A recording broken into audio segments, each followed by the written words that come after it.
Hey, how's everybody doing today on this episode of Coffee Talk with Brohawk? I have Russ Graham of, I believe it's AGW Insights. That's correct. Good morning. Excellent, excellent. Russ, tell us a little bit about yourself and what are you up to these days? What type of work does AGW Insights do? Yeah, I think the first thing is we need to look at the brand. The name is struggling with it. But hey, Mark, thanks for inviting me for a coffee this morning, the virtual coffee. As you said, my name is Russ Graham, or Russell Graham is the longer version. As it's two first names or two surnames, I abbreviate one to make it a little bit easier. And I work for AWGInsights, who you clearly have identified. We're based out of Frisco here in Texas, as you can tell by my accent. So joking about where I originate from the UK, Scotland to be more precise, although educated in England. I've been blessed with a blue chip corporate background for many years, an exciting journey, lots of experiences. I've lived and worked in places such as Japan and Singapore, Dubai, obviously Europe, and twice in North America. And this is my second venture into North America, where came over in 2013, and then a journey unfolded. Awesome. Just in time for some of the fun Texas winters. Yeah, the summers are fun as well. We typically head back to Europe during the summer. It just gets too hot, too crazy for a Brit. Yeah, it's especially the southern part of the country. I mean, Dallas, where the Dallas area where you're at. I mean, ridiculously hot, Yeah, throughout the year. but beautiful. I mean, just a Yeah, wonderful place to live. So dynamic, progressive. Texas is, I believe, still the fastest growing state in North America.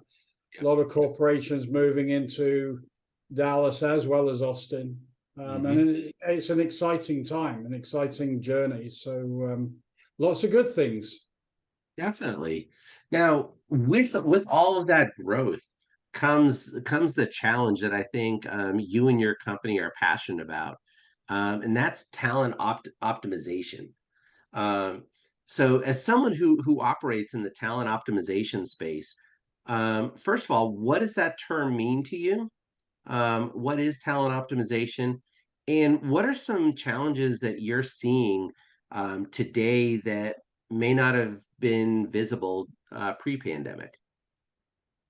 So, so talent optimization, I think, is a general topic. It can cover so many broad things from, Mhm. clearly optimizing individuals, coaching individuals, data, well-being, performance related.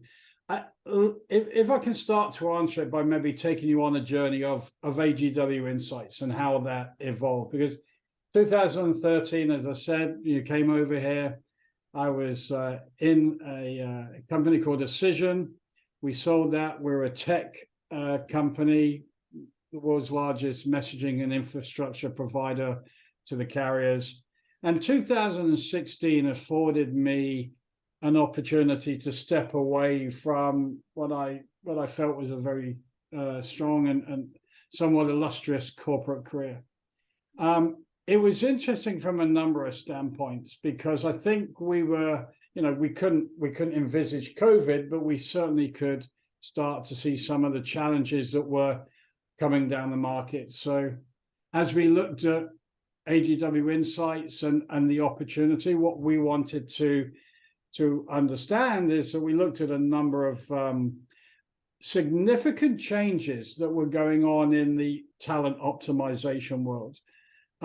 We could certainly see that growth of digitization was continuing to grow. And there again, so forgive me, this is pre-COVID. COVID just kind of accelerated everything. Kind of the world went crazy when COVID came along because the uncertainty that it created for everyone. Yes.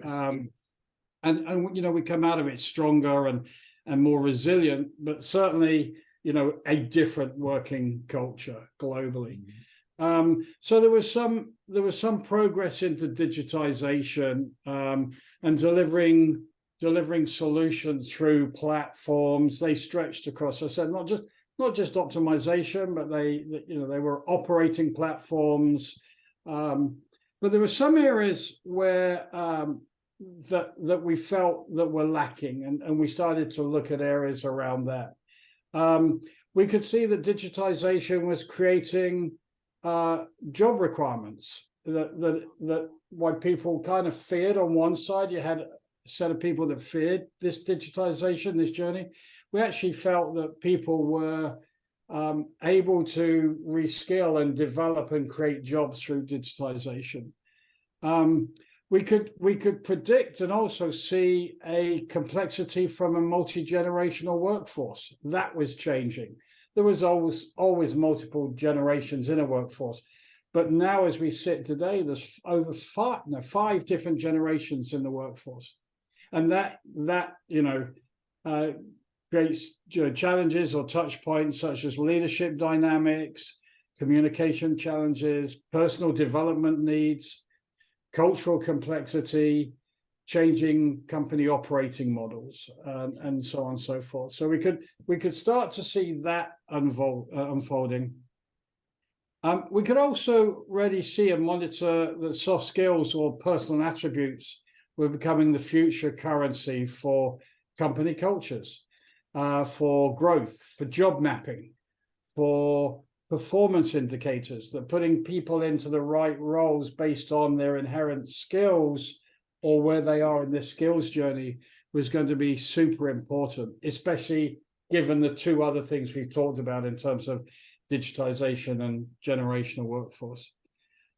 We could also see that coaching was somewhat still in this state of, and even today still remains somewhat focused on creating bias by focusing on the top 20% of an organization.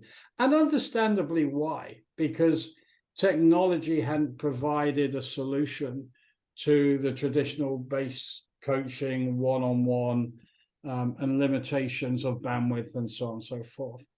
And personal development wasn't going to be a nice to have. It's very quickly heading to be, a must-have, especially if you wanted to attract and keep the right talent. So that's kind of to a question I wanted just to set, where was AGWInsights born out of? It was understanding those nuances and then really using innovation and our platform to start to address that. So yeah, I mean that's a couple of things that you brought up there. Getting the right person in the right job, and then creating that satisfaction within that job, is part of it. But then also, in a lot of arenas, a lot of organizations, people were promoted because they were the best at the job that they were performing, but they may not necessarily understood how to effectively coach and develop people. Yeah. Well, I think even look, and I've made those mistakes. I mean, I think sometimes the best way when you're developing solutions, companies, products, is to learn from mistakes that if we're honest, we may well have made ourselves. And and yes, the old adage that we have in my world of sales, we have great salespeople, and we promote them out of what they're good at, and we put them into leadership roles, much out of fear of losing the capability or losing the knowledge or losing the person. Yeah. But actually, we've never been bold enough to actually find other paths to incentivize or reward and keep that person in a role or fit where their soft skills, their attributes are inherent to that and why they're doing so well.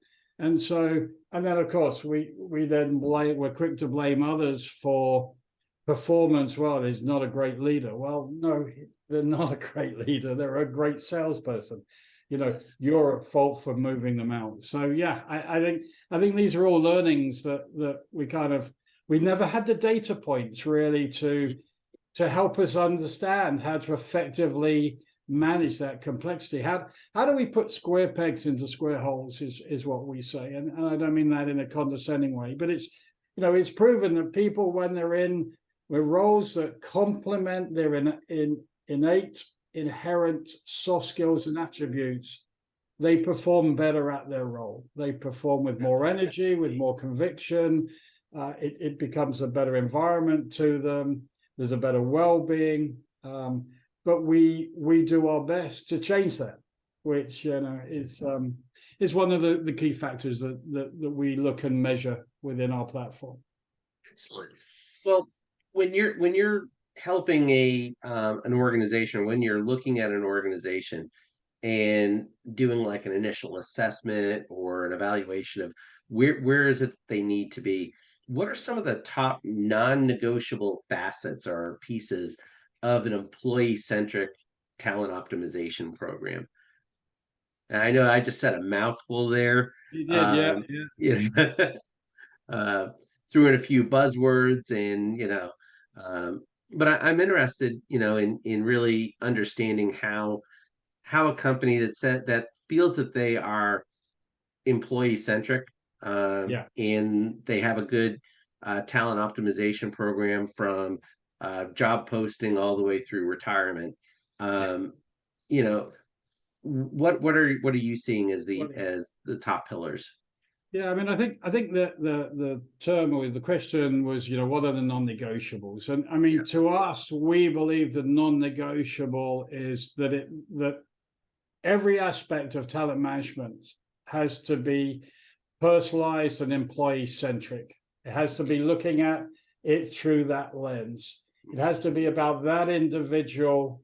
If you develop, understand, and grow the individual, the sum becomes better by natural evolution.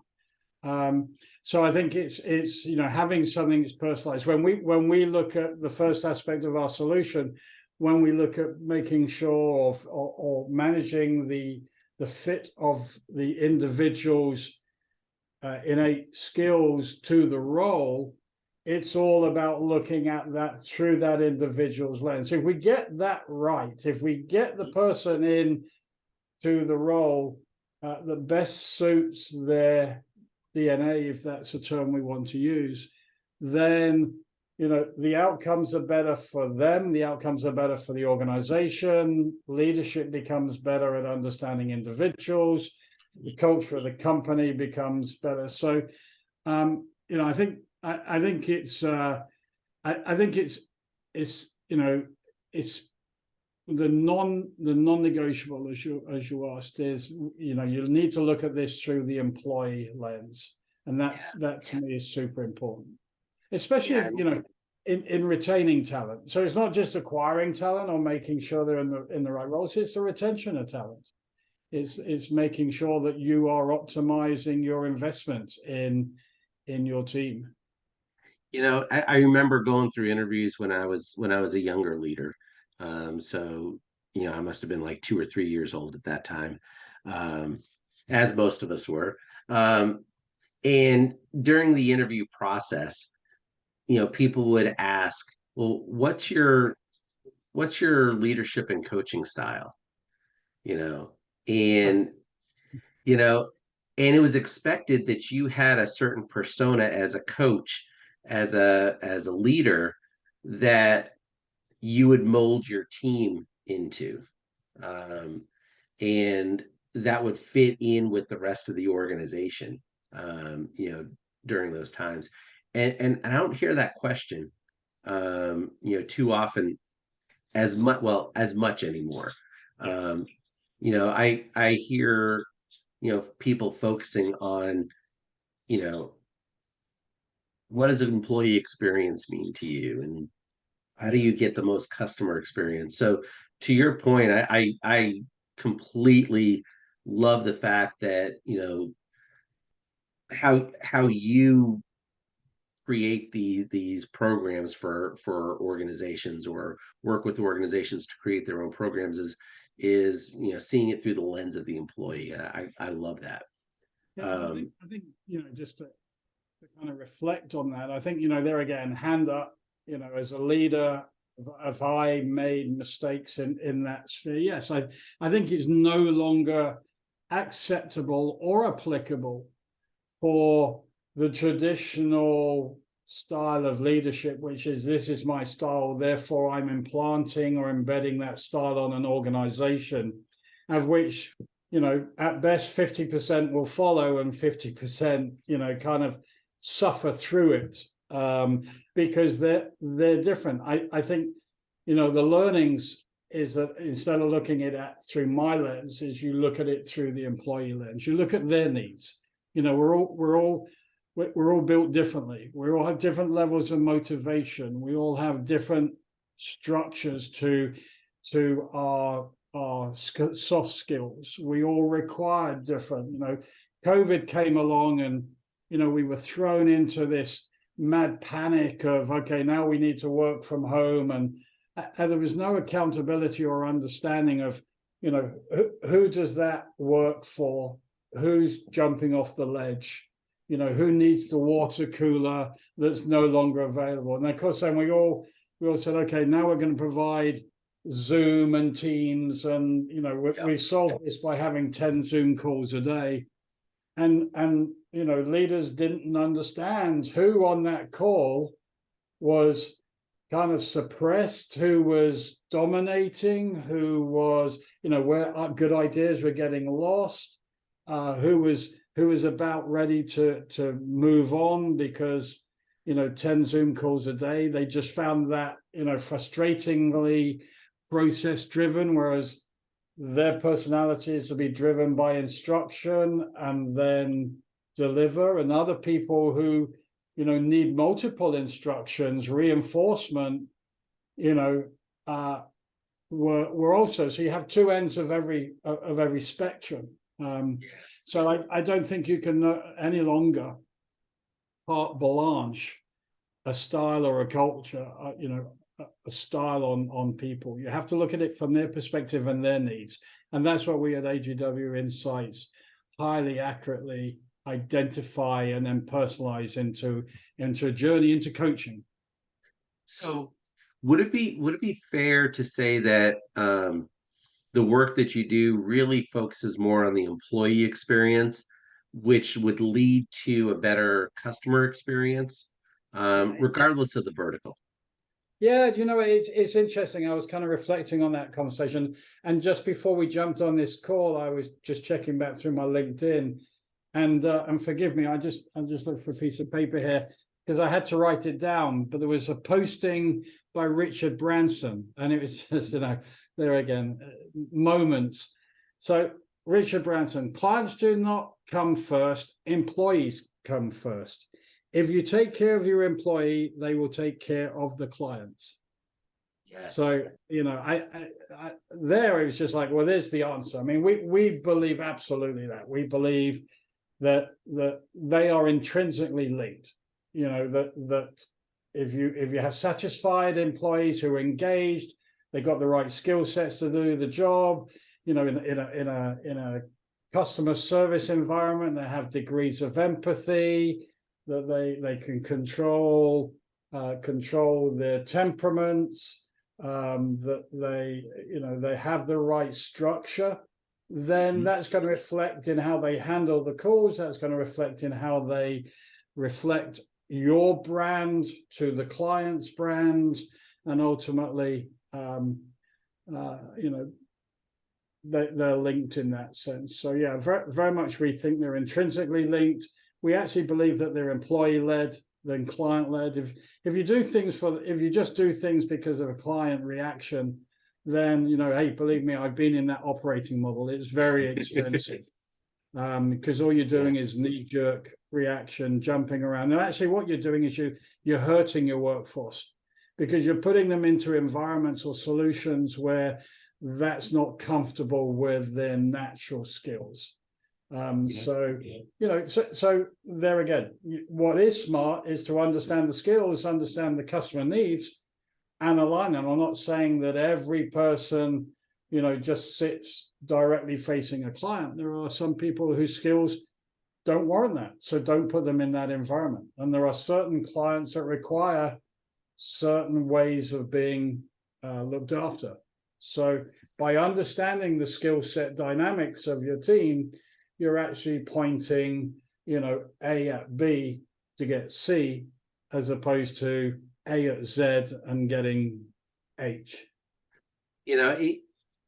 I love the way you kind of went through that, because there's so many organizations, and I would say a lot of tech startups are like this, where they'll have an initial concept, and instead of having a roadmap that they're able to develop to, they become very reactionary to that first client or second client or 10th client or the Yeah. largest paying client.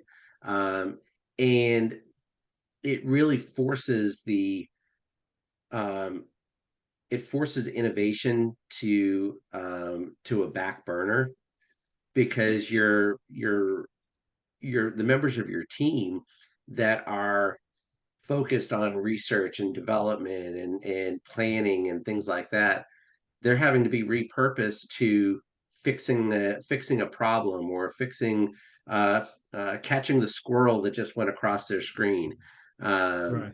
as opposed to creating an iterative product that meets what the market is looking for, as opposed to what a particular client is looking for. And that's why I love the focus on employee experience first, and then the clients will come. Yeah, I don't get the message wrong. The client satisfaction is the ultimate end game. Exactly. And so we're not moving away from that. But we're just saying, instead of focusing on that, Yep. focus on the process to achieve that through the eyes of the employee.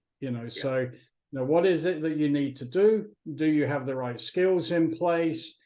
If not, don't try to force that process through that individual or that team. Look at the skill base in your organization that can manage that process to achieve that outcome.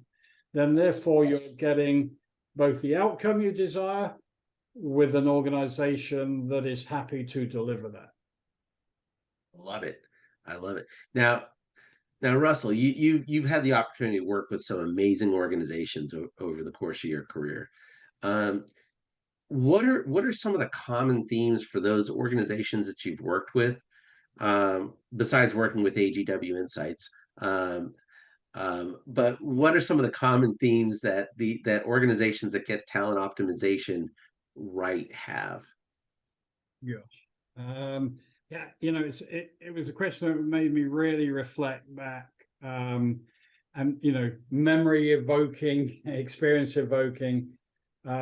So without giving my age away, I think to sum it up, in the past, the tools and the systems weren't available. They were limited in personalization. A lot of subjectivity, a lack of data, AI technology to create real objectivity. And I think that's the thing that we focus a lot on, is, even at the point of the discovery, and discovery, kind of another word for assessment, assessing. Yes.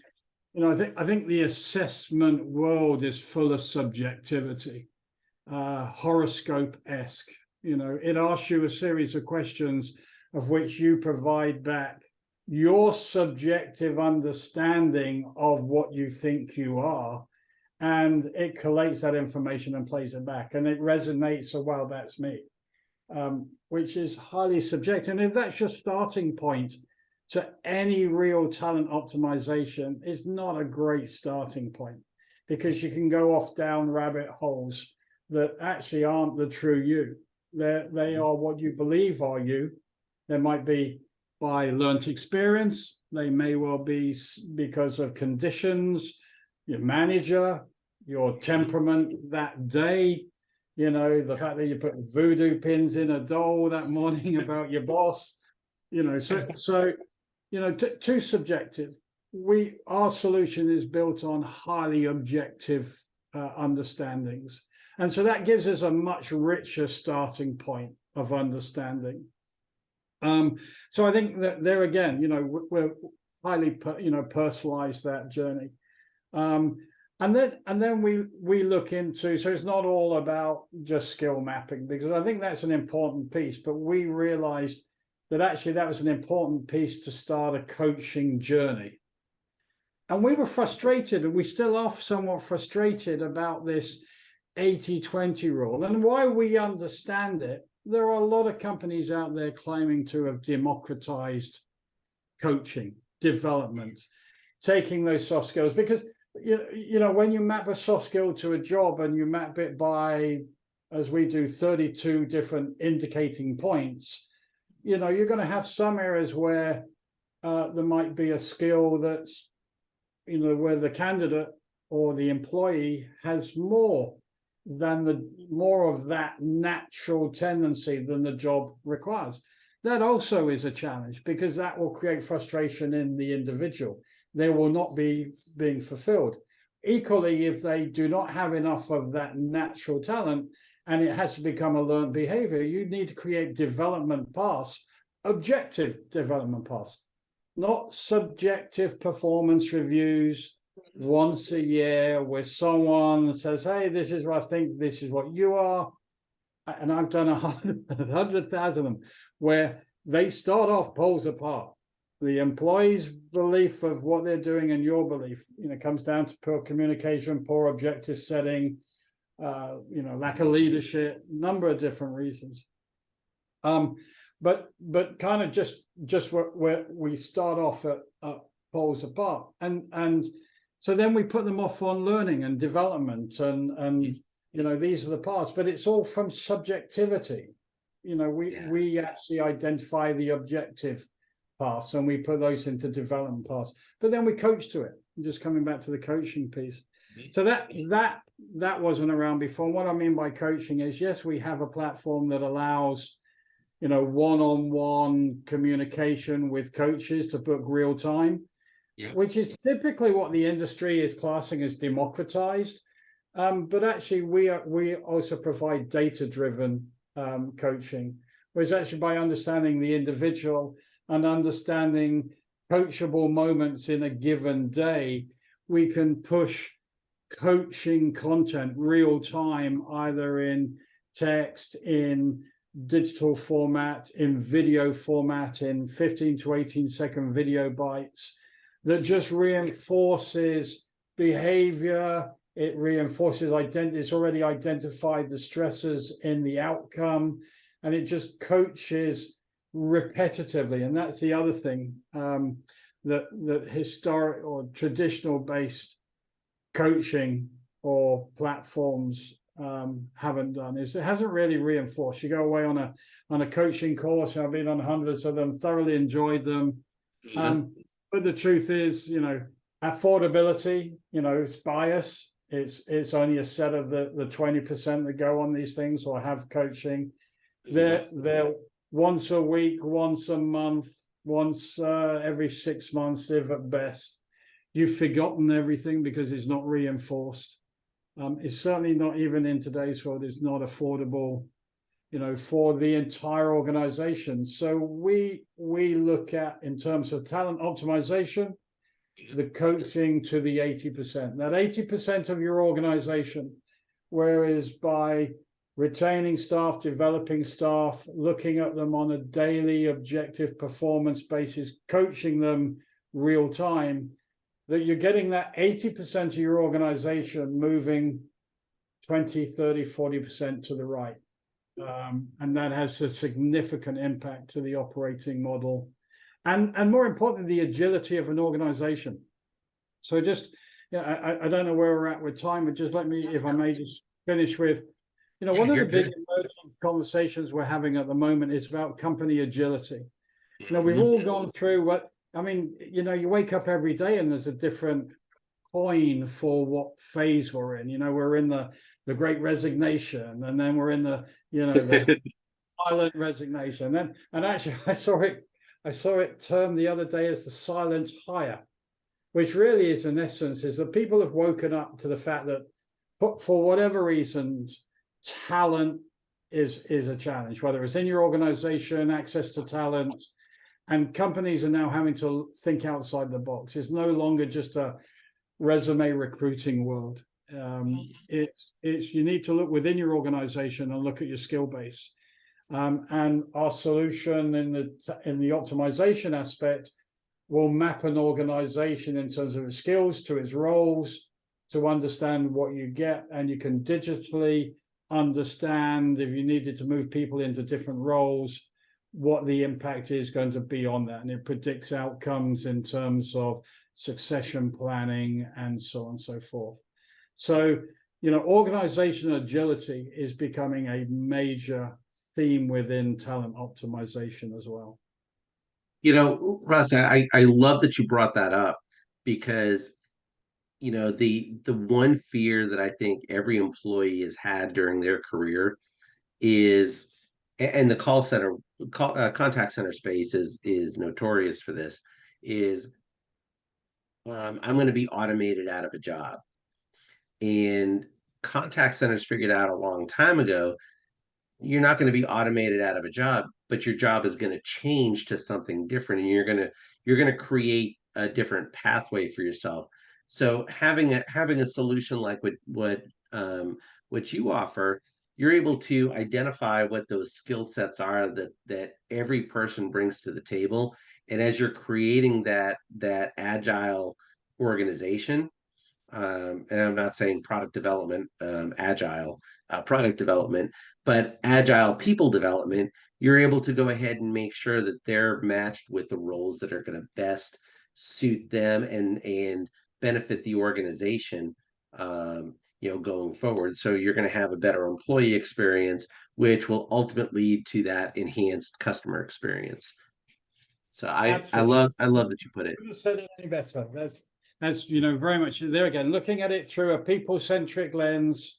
Yep. Understanding them at a much greater depth, insight that's been afforded before. Mm-hmm. But then providing that information not only to the employee so they can map their journey, their development, their coaching, but also to the leaders, to the organization. Coming back to the conversation about leadership, it's now, as leaders, we need to become chameleon-esque. We need to become different mentors and coaches and leaders for each individual. They have different requirements. You can no longer just paint a brush over an organization. And so to have the complexity that when you think about it, you think, oh my gosh, I've got a span of control of 10 people, and you're now telling me they're all different. They need to be motivated, encouraged, discussed, given different projects. Some people, their skill sets align to greater forms of leadership. Others may well want better leadership. They like to follow. What we've done is we've built all that into a digital platform. By clicking on any employee in your organization, you get instant feedback into over 34 different data points or work environment data points about that individual, whether it's from communication styles to motivation needs to team structures, the things that are happening every day in your organization across your span of control. You get instant coaching as a leader on how to deal with that situation or that individual. And that's a game changer. Yes, most definitely. And companies that have that, not just have the insights, but know how to use those insights effectively, are the ones that are going to be around for a lot longer. For sure. Because organizations have to do two things. They have to build for today, but with 24 months in mind. If you kind of look at a hierarchical of an organization, COOs, CFOs, they kind of live in the now with a look into the future. They have to be planning, but a CEO has to be, 2 years ahead of the business. They need to be thinking about where they are going and trying to navigate the bumps or the choppy seas on that journey 2 years. If the CEO is drawn into the now, then to some degree, they could end up hitting an iceberg 12 months away. Yes. So different executives have different levels of responsibility of the journey. Yep. We provide them the data to all levels so they can look at today, performance today, roles today. They can plan for tomorrow. They can look at the resource, the talent they need, the skills, the capability of an organization, the coaching, the mentoring, the development, the performance, but with a view that they can also look at what does this journey look like 2 years away. And that's all done digitally. It's all done, on a platform, and highly accurate. I love it. I love it. So, hey, Russ, we've gotten to the point of our conversation that I like to call the speed round. Are you ready for this? Go on then. All right. So, what fact about Russell would people be surprised to learn about you? Well, it's a family channel, so I'll keep it I'll keep it at that level. I guess just kind of touched on a little bit. I've lived and worked, and one of my passions, played rugby in over 9 different countries around the world. So it's given me some great clarity, great memories, great insights, understanding different cultures, leading different cultures, different corporations have afforded me to do that. So yeah, I was working in over 9 different countries, and rugby is a passion of mine. I play that, so that's kind of kept me sane in every country I've gone to. I've played rugby, represented in every country. That is interesting. That is one of those sports that if you don't have your head screwed on, correctly for the game, you're going to get your head unscrewed really quick.